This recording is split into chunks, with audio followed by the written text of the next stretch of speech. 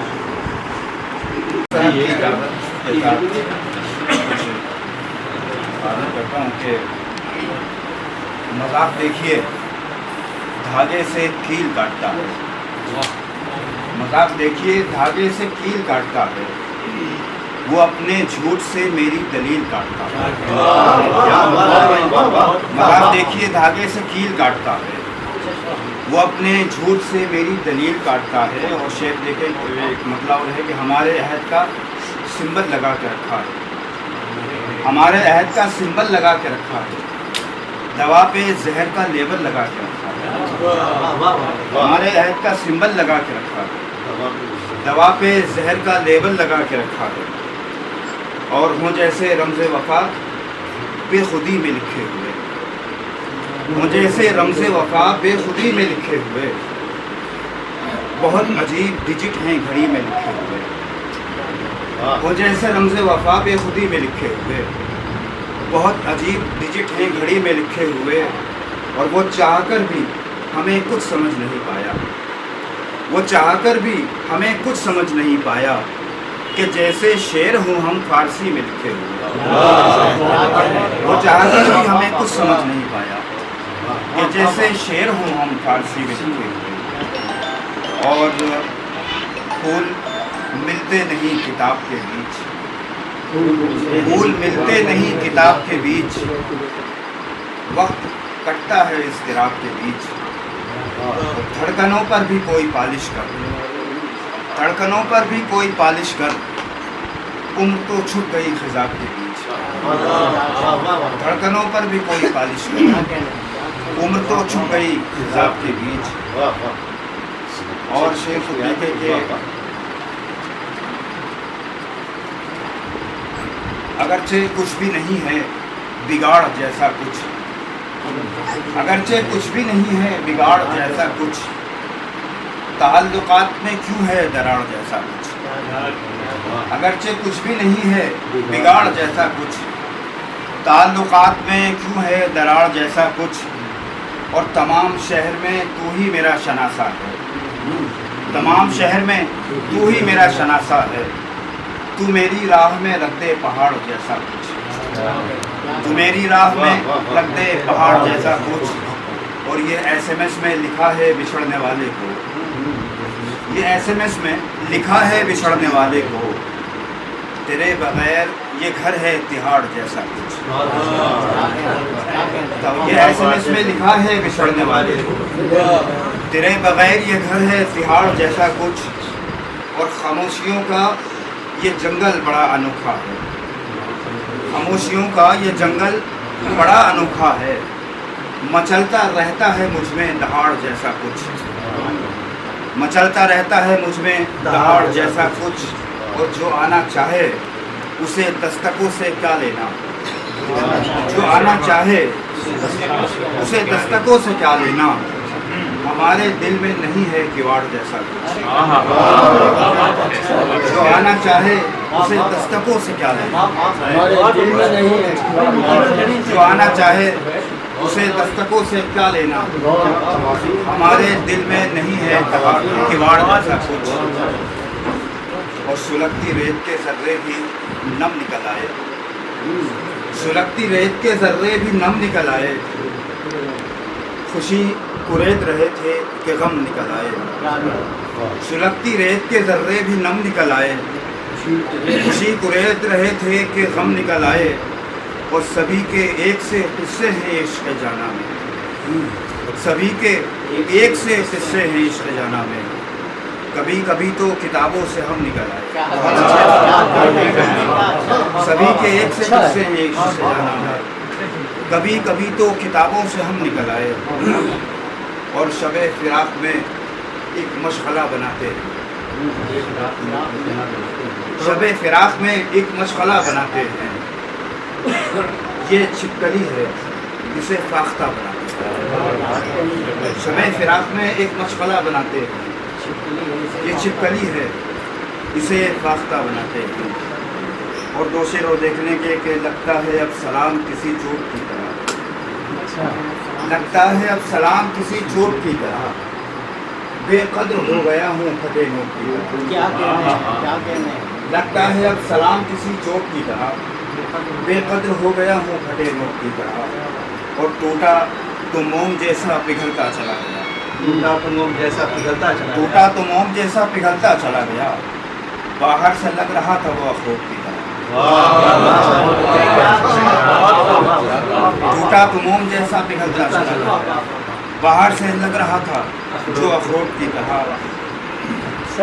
اور جہاں پر خواب لکھا جا رہا تھا، جہاں پر خواب لکھا جا رہا تھا وہیں تیزاب لکھا جا رہا تھا، اور وہی کاسا اٹھائے پھر رہے تھے، وہی کاسا اٹھائے پھر رہے تھے جنہیں سرخاب لکھا جا رہا تھا، وہی کاسا اٹھائے پھر رہے تھے جنہیں سرخاب لکھا جا رہا تھا، اور ہماری آزمائش چل رہی تھی، ہماری آزمائش چل رہی تھی، ہمیں آداب لکھا جا رہا تھا، ہماری آزمائش چل رہی تھی، ہمیں آداب لکھا جا رہا تھا، اور میں اس کا نام لکھنا چاہتا تھا، دل بیتاب لکھا جا رہا تھا۔ ذکی صاحب کے بعد اب میں تحت لفظ کے ہی دوسرے ہمارے شاعر جناب زہیر احمد صدیقی صاحب سے درخواست کروں گا کہ وہ آئیں اپنے کلام سے۔ اچھا یہ صدر صاحب کی اجازت سے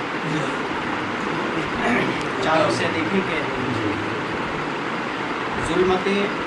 شب کی حکومت نہیں تسلیم مجھے، ظلمت شب کی حکومت نہیں تسلیم مجھے، ایک امید سحر مجھ میں ابھی باقی، ظلمت شب کی حکومت نہیں تسلیم مجھے، ایک امید سحر مجھ میں ابھی باقی ہے، اور مجھ سے ہوگی نہیں یہ بیعت فساق ادب، مجھ سے ہوگی نہیں یہ بیعت فساق ادب، غیرت اہل ہنر مجھ میں ابھی باقی، مجھ سے ہوگی نہیں یہ بیعت فساق ادب، غیرت اہل ہنر مجھ میں ابھی باقی۔ چار مصرے دیکھیں کہ پھینک دے خاک میری اس خاک میں مل جانے